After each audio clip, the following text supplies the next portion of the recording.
আমার অনেক ছোট বয়সে দিদি বিয়ে হয়েছে। এত ছোট বয়সে বিয়ে হলো কেন? বিয়ে হলো, পড়ার ইচ্ছে ছিল, 12 ক্লাসে তখন আমি পড়ছি, জানেন তো। তখন মা বাবা দেখলো যা হয়, সে আজ থেকে 10 বছর আগের কথা বলছি, যে একটা ভালো ছেলে, একমাত্র ছেলে, সম্বন্ধ আসছে, বিয়ে করে নে। প্রথমে না পছন্দ ছিল না। ছেলে ফোন করেছে একদিন, আমাকে বলছে তোমার কোনো প্রবলেম আমাকে বিয়ে করতে? বলছি কি না, কিসের প্রবলেম, এখন বিয়ে করবো না, তোমার কেউ আছে তাহলে? বলছি না, আমার কেউ নেই। রোজ না ফোন করতো সন্ধ্যের টাইমে, সন্ধ্যে করতে করতে রাত 11টার পর থেকে লাস্টে ফোন করতো, সারা রাত ফোন। এই করে 6 মাস বাদে আমাদের বিয়ে ঠিক হয়। যেদিন বিয়ের দিন, আমার বাপের বাড়ি থেকে শ্বশুর বাড়ি আসতে আপনার 3 ঘন্টা টাইম লাগে, সেখানে এরা গিয়ে পৌঁছলো 7 ঘন্টা। কেন? দমদম থেকে মধ্যমগ্রাম পুরো জ্যাম।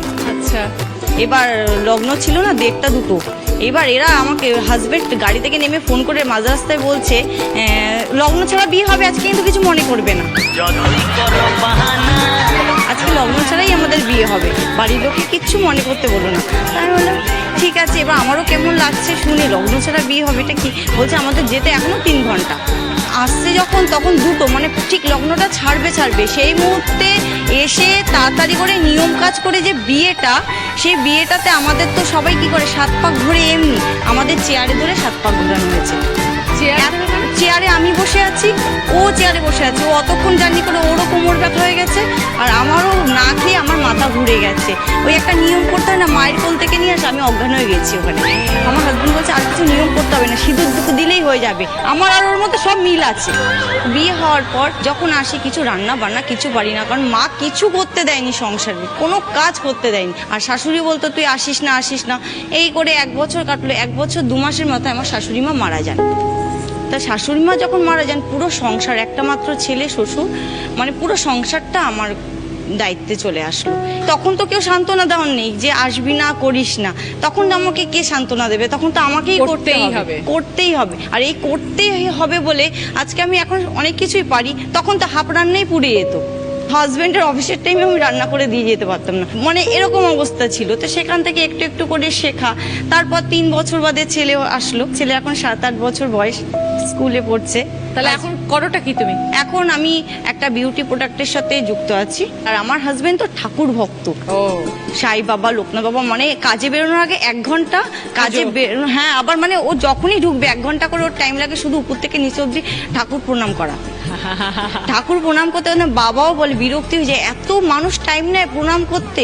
তো এক সময় তো ইচ্ছে ছিল না, একদম মানুষটাকে পছন্দ ছিল না বিয়ে করার সময়। সত্যি এখন ভাবছি, হ্যাঁ এখন ভাবছি ওয়ার্ল্ডের সত্যি বেস্ট, ওয়ার্ল্ডের বেস্ট। আমি বলছি এটা, ওর মধ্যে সবকিছু আছে।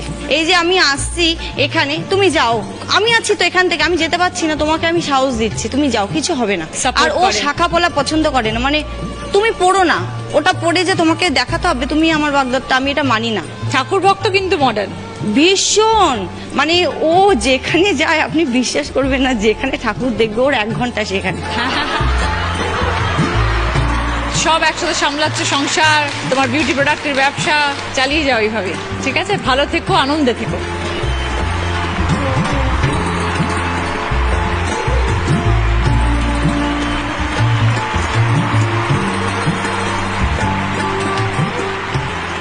Stop.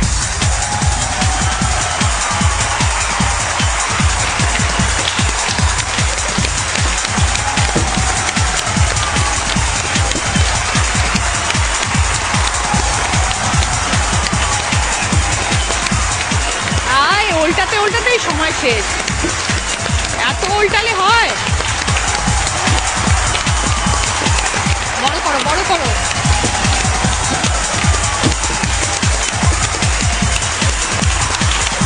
গোল না করলে তো হবে না, বা বড় না, মাপে করতে হবে তো।